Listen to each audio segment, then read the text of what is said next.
You are listening to CEO Perspectives, a podcast by the Conference Board.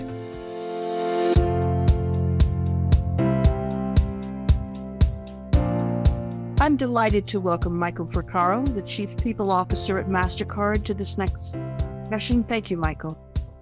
Thanks, Rebecca. Glad to be here. Well, we're delighted to have you join us to speak and share some of your insights around the work that you and the team at Mastercard are doing as it relates to the well-being of the individual, the overall cultural health of the organization, and how you're empowering your leaders to connect and sort of advance the work here and connect the two. Before we do that, could we start with just a little bit about your background, your journey to the CHRO chair, and some of the work that you're involved in that's closest to you at Mastercard? Yeah, sure. So it's great to be here. So my journey from a career perspective, actually, when I graduated from university, I was a high school teacher. So teaching in a suburban high school in Sydney, and did that for about 3.5 years. And from that to the world of human resources, and the role itself has given me tremendous opportunities to learn from some great leaders, to live in some exotic locations around the world, and finally landing here at Mastercard, which marries the connection that I have about people and culture, working in a global company, and very much focused on cultural change and transformation. And so glad to be here and delighted to talk and share some of the learnings that we have at Mastercard. Well, terrific. So I know that Mastercard gleans a great deal of information in the payments industry, a lot about consumer behavior, and it is a bellwether in forecasting a great many things from an economic perspective. But I would imagine you also have a tremendous window into tech talent and its availability and its deployment. And so from your perspective, what do you think companies need to be doing right now to attract and retain talent, which I think is the holy grail for most everyone these days?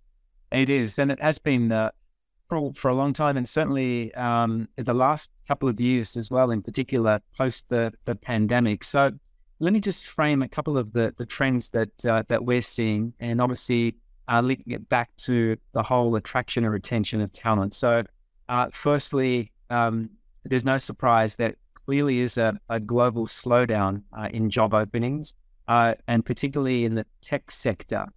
We've seen probably a 23% reduction in the number of job openings that are there, that are being posted on different job boards. So that's one. The job market, however, is still tight, and therefore we continue to see across many of our markets unemployment relatively low, in some places historic lows. Participation rates of the available workforce as well lower than what we've seen, and part of that may be attributed to people during the pandemic making a self-selection out of the workforce. So that's also driving this tightening of the job market. I think the other big driver that we're seeing as well is around flexibility, and where flexibility may have been seen as a perk in the past, it's almost become table stakes, and we can get into some of that conversation as well around how we're approaching the whole notion about flexibility and hybrid. And then the other few areas that we are obviously seeing and paying a lot of attention to, one is around the role of the leader and the people leader, particularly having to navigate all of the various trends that we're seeing in the marketplace. And their role is shifted, and therefore investment in developing our leaders is certainly a trend that we see.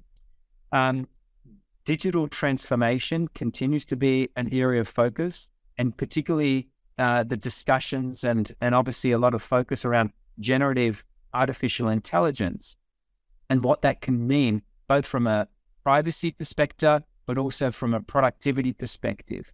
And we see tremendous opportunities there, but obviously thinking very cautiously about what that will mean. But that's certainly a trend. And I think the train has left the station, and we as an HR profession need to be thinking very carefully about the implications of that, both the good and also the challenging aspects.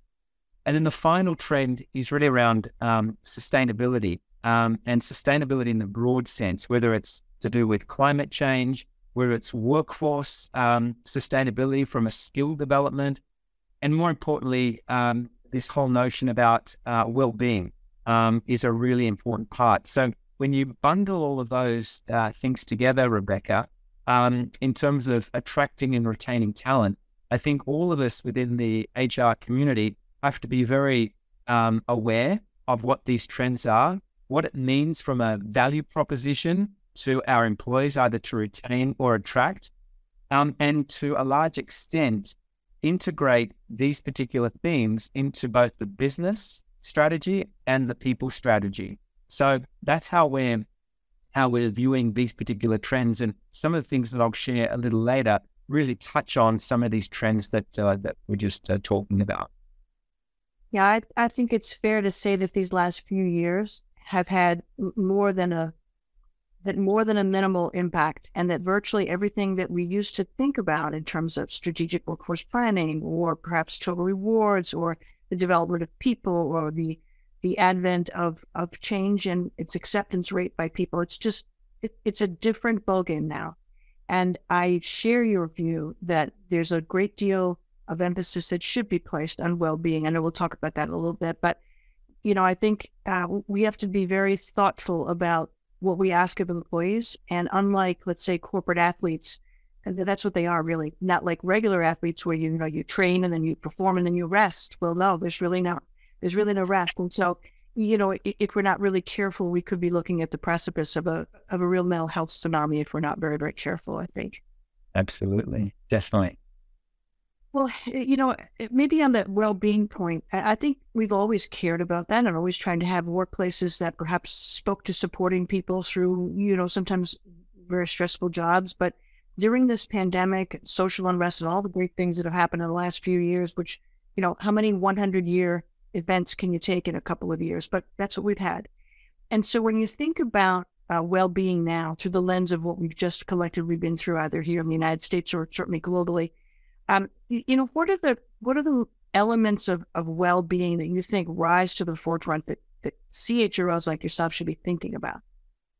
Yeah, look, I think all of us are working in organizations that have really been thinking about this and doing something about it, particularly during and post the pandemic. And I think we've all moved from the notion of well-being and mental health as being a taboo subject and some level of stigma, to acknowledging that it's very real, that our workforces are facing challenges, whether it's because they're the lead income earner, or because they're caring for their children or their elderly parents, or whatever the life circumstances that people find themselves in. And so this well-being and this focus is not only a relevant topic for the leadership teams of organizations, but also even with the board.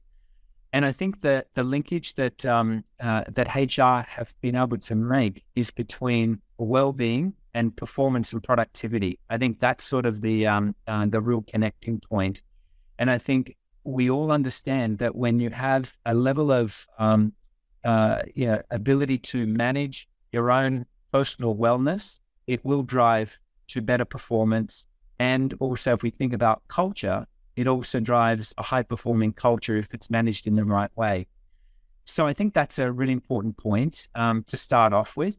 I think what we've done at Mastercard, we've done a number of different things. Obviously, the whole acknowledgement around we're all facing different circumstances is sort of one part.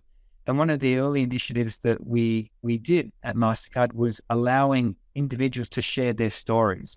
We called it telling tales from the new normal, and including leaders themselves sharing stories on our intranet about how they're dealing with loneliness. And even just that kind of act of having a forum for people to share their stories provided a level of vulnerability for our leaders that many employees had not seen before. Sort of opened up that dialogue and that conversation. We also realized that we needed to provide greater level of awareness and education. So we provided a range of tools for our employees around thinking about how they can manage themselves in terms of the whole issue of well-being. So, we all talked about meeting fatigue or Zoom fatigue, giving people little tips around going for a walk, or instead of a meeting being 30 minutes, to make it 25 minutes and use the 5 minutes to do a reset. Those little tools and tips and techniques have really helped individuals just managing themselves. From a policy perspective, we also introduced a number of changes. So we introduced meeting-free days, which we introduced and we still carry today, and they happen once a quarter. And the sort of response that I get from individuals just to have that day of not having meetings, just to free up the space to do focus work or whatever it may be, it continues to be a really positive attribute. We introduced work from anywhere, 4 weeks work from anywhere. So basically, we also noted that a lot of employees spent time with their families and they still wanted to work out of their parents' location or a relative, wherever it may be. And so we've made that part of our policy and practice that allows individuals to work for 4 weeks from anywhere. So that's also been very, very positive. So there's a lot of things like that we've done. We've also tried to put in the flow of work into our technology tools, the ability for individuals to continue to collaborate using documents that are loaded on the cloud rather than into servers. So even those aspects are really, really positive. So all of those things, I think, are really helpful in terms of people being able to manage their whole sense of well-being, and also just encouraging individuals to take their vacation. And I know it's a real simple thing, and it seems like the obvious, but the number of people that say, I can't take leave, or they need to carry leave over, we're really encouraging this culture in the organization for managers as well as their employees, their team members, to actually, really be intentional about taking time off to do the reset. And so there are a number of those aspects that we're doing, and I'll stop there because I think there's another piece that we've said, okay, we've done all of that foundational work. What else is there that we need to be doing? So let me just pause there. Well, Eve, I think you make a great point. You've got to have leaders who show that it is okay to be vulnerable, as your example, or to take the vacation, or to show that there are times when they are going to carve out something that's personal time or family time or just their own, ability to unplug and make that okay. Because I think it's one thing to have a policy or for leaders to say it, it's another for them to actually do it, Yeah. And I admire those who can actually stick to things. It's so expedient to, send that email in the middle of the night because you can't sleep and you just want to get it off your desk. And it just sends a very different message to employees.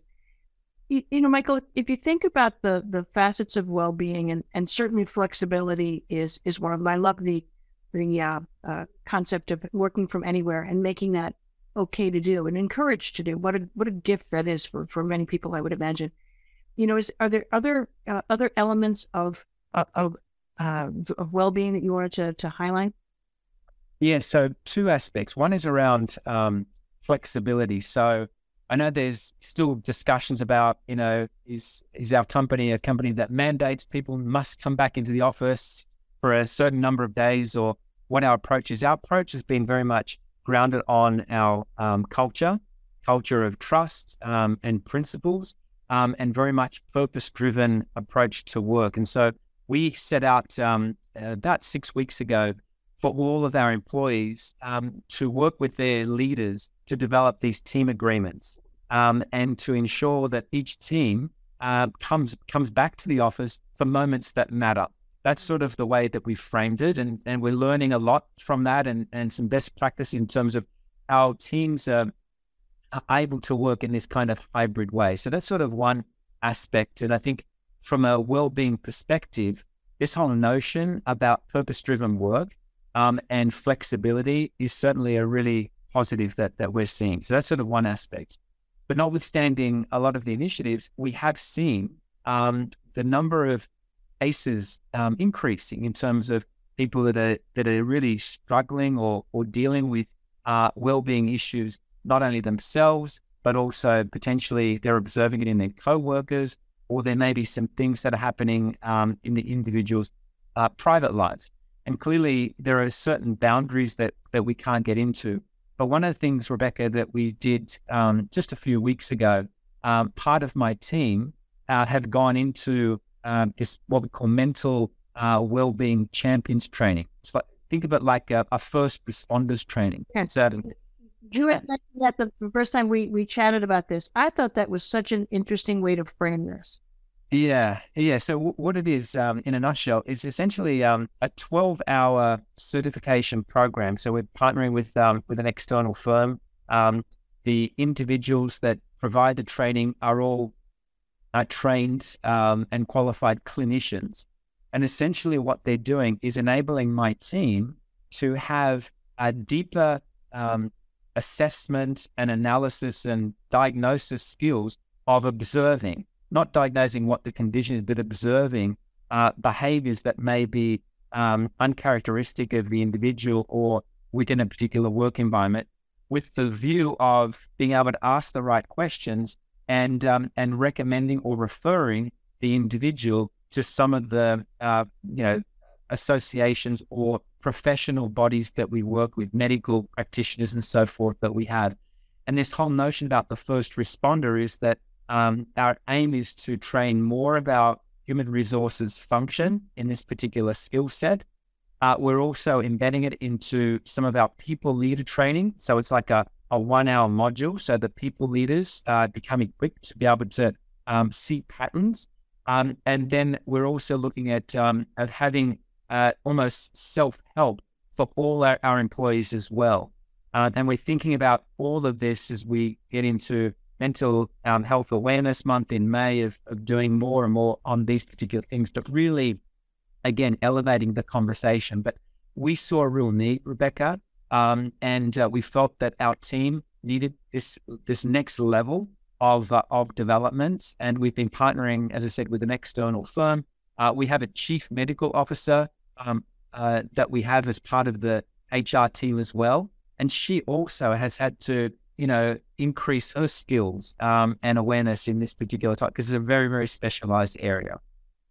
Well, Michael, I think that's terrific to have that sort of greater support, to be able to step up and do many things we've asked frontline leaders or supervisors at any level, and particularly the HR function, which, there's just been nonstop challenges in the last few years. And so I wonder if there's any aspect of this that help them feel comfortable, maybe sensing that they themselves needed additional support, or that they could look for signs of burnout, or they could look inward and be able to perhaps identify that and then know where to go for help for themselves. Yeah, it is. And, a lot of this is just providing forums for discussion. One interesting thing that we're doing as well in the month of May for mental health awareness is also leveraging our business resource groups. Some companies call them employee resource groups, but really having mental health awareness and well-being as a core theme that cuts across all of the BRGs as well, because they have access and connection to a whole variety of different groups within the organization. And part of it, you're right, Rebecca, part of this is about the self-help. How do I recognize signs in myself that, there's just too much going on, and what do I need to do to pause, and how do I have that conversation with my manager? To the tech tools that we have that, give you a reminder that before you hit send on that email that I'm sending to my employee, it'll basically say, hey, you're sending this email out of hours. Is it really urgent? It gives you that prompt. Those kinds of things to build it into the flow of work, I think are really important on both the sender and the receiver in this whole discussion about well-being. Right. And, I talked to a lot of folks who are really looking at other ways to support people with some of the relaxation apps or a variety of online tools that can help with stress. But I think it's so important to be able to help people recognize that, given their predilection to want to be there for others, whether you're an HR professional or you're trying to protect your team as a supervisor. It's important to put your own mask on first should we lose oxygen, because you can't help other people if you yourself are still struggling, right? So. Absolutely. And that's such a great analogy, the whole, safety instructions on the airlines, take the mask first before you can, I think it's a great analogy. Yeah. Well, Michael, I appreciate what you've shared. If we step back a little bit and now we look at organizational health, right? And so when you think about holistic well-being for the organization, how do you look at the overall cultural health of an organization? I'm sure in some ways it's a roll-up of all these great things that you're doing, but could you speak to that a little bit, how you define, how you think about it at Mastercard, and maybe the ways in which you're focused on it? Yeah, so as I alluded to, we have this, what we call the Mastercard way. So our cultural method of sort of explaining who we are is grounded on three particular pillars. One is around creating value, and that creates value for a whole range of stakeholders, including our employees. The second pillar is around growing together. And so this is about, helping others be great or saying what you mean. So there are particular behaviors around that aspect. And then the third pillar is around moving fast. And this is about execution, speed, taking out bureaucracy and prioritization. So that's sort of the framing of our cultural statements. And underneath that are the behaviors. And I mention that because that anchors a lot of the conversations that we've been having and the decisions we've been taking on things like flexibility or well-being. So since about 2019, I've been fascinated with this topic. In fact, it was a discussion that we had at the board back in 2019, which was all about how do we make sure that our culture is an asset, not a liability. And we've basically we have developed a culture health index, which basically looks at our culture at an organization-wide level around things that connect to our business strategy as well as our people strategy. And the areas that we focus on, one is around inclusion, another is around innovation, another around brand, and then the other one is around leadership. And we track this on a quarterly basis. We've got specific metrics that we have, some that are, transferable on a quarterly basis. There are others, let's say on the innovation index, where we ask our customers, do they think that we're innovative, that we're providing innovative solutions? That may only happen once a year. But notwithstanding, my team and I actually produces this index and these results, which go to the board as well as to management. And it gives us a sense as to where are we making progress, but also are there particular areas that we need to double down on. So that's sort of how we measure elements of the cultural health in the organization. We have, like many organizations, we're doing employee experience survey. There's many focus groups that we run. We look at external data from some of the social channels like Glassdoor and LinkedIn, and we look at all of those things. But there's a whole array of different data and inputs. And our role within the function is to say, well, what is this telling us? What is it telling us about our culture? What is it doing and telling us about how we're attracting and retaining talent? And are there any signals that we need to really double down on? So there's some of the things that we look at from a cultural health perspective in the organization. And it's such an important part of what my team and I do on a constant basis. Yeah, I think that employee perspective has probably always been important, but I think it's critical now. And so that's a big piece of what I hear in a lot of organizations is trying to be really close as quickly as you can to how the sentiment is going. Yeah. Michael, at the beginning, or toward the beginning, you talked a lot about flexibility. You've touched on it a few times. And then when you think about, okay, so every company has to decide the culture that it wants to help support, and how does flexibility sometimes either enhance or perhaps work against the culture that you're looking to create and maintain. And I'm fully aware that many organizations are taking a look at their culture and saying, we're going to build on this rich tradition, but we also need to incorporate these things into our culture to be, competitive going forward. I'm wondering if you could just maybe share just a little bit about how the flexibility that you've offered to employees, which I think is a terrific idea. How does that factor in with culture? Yeah, it factors a lot because it comes back to trust, the principles that I laid out, and obviously the culture that we want. So we have constantly said in a lot of the communications, even at the all hands that we did with our employees in early March, was really around connections and relationships, and dialogue is really core and central to who we are. We obviously Mastercard, we talk about priceless, and we talk about being together is priceless, and we really mean that. So looking at moments that matter, whether it is coming together for a brainstorming session, or looking at how we innovate together and how we create together, it's those pieces that are really important, and really being intentional about when people come back into the office. We have heard in cases where, when we started bringing people back, they said, hey, it's too noisy. So there was a period of adjustment because now they've come out of their bedroom or their study, and now they're interacting as well. So we heard some of that kind of feedback.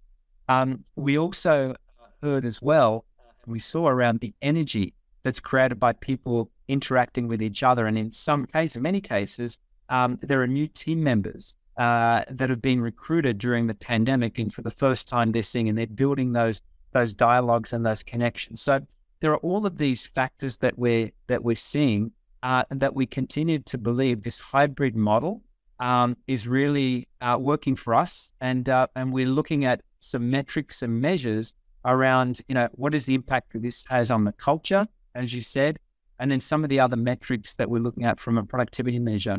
And I think this is sort of the big step that we're taking forward. If you want to measure office utilization and say whether your culture is just measured by how many days people are in the office, that's sort of one blunt instrument, and certainly that's one approach. But for us, we believe that's only one of many metrics that we're looking at. So the engagement, the development, the career. We've got an internal talent marketplace as well. So mentoring relationships and being able to allow people to work on projects outside of their core job are also really important drivers that we see. And I think, Rebecca, the final point is just around some of those drivers that I mentioned earlier around what people are seeking from their employer.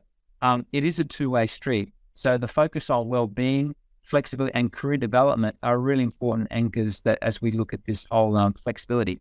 Now, I will say this, that we were very clear as well that as we're going through this journey, it is test and learn. So we're not necessarily locking ourselves into one position. We believe that as the worker expectations may change, and we see other data points, we may flex in different ways as well. But we're very much open-minded in terms of how we're bringing people and collaborating together. It's central to the culture. Michael, I think that's so key.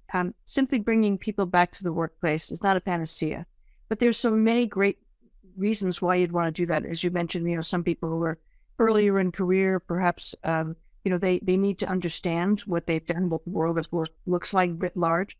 But also some people who have just joined Mastercard and need to understand and bond. If we, just to think about the offsite, it was very planned. We knew who was going to speak. We knew what the purposes were. We knew what the takeaways were, and we knew how it was going to advance the conversation or the launch of a product or whatever it was. If we begin to think, as you've alluded to in so many of your points today, about the workplace as a positive place, to be affirming, to help people develop and grow, to do their best work, to be part of something bigger than themselves. Those are the messages that I hope, CHROs who are listening to this hear from you and think about how that may play itself out in their organizations. Michael, I have a bet that we could talk for hours, but our time is up. But I do want you to know how very much I appreciate you sharing your insights about the work you and the team are doing at Mastercard, and just thank you for being with me today. Thank you, Rebecca, and a big thanks to my whole team. They're wonderful, and I'm very proud of all of them and what they do. Thank you, Michael. Thanks, Rebecca. You have been listening to CEO Perspectives, a podcast by the Conference Board.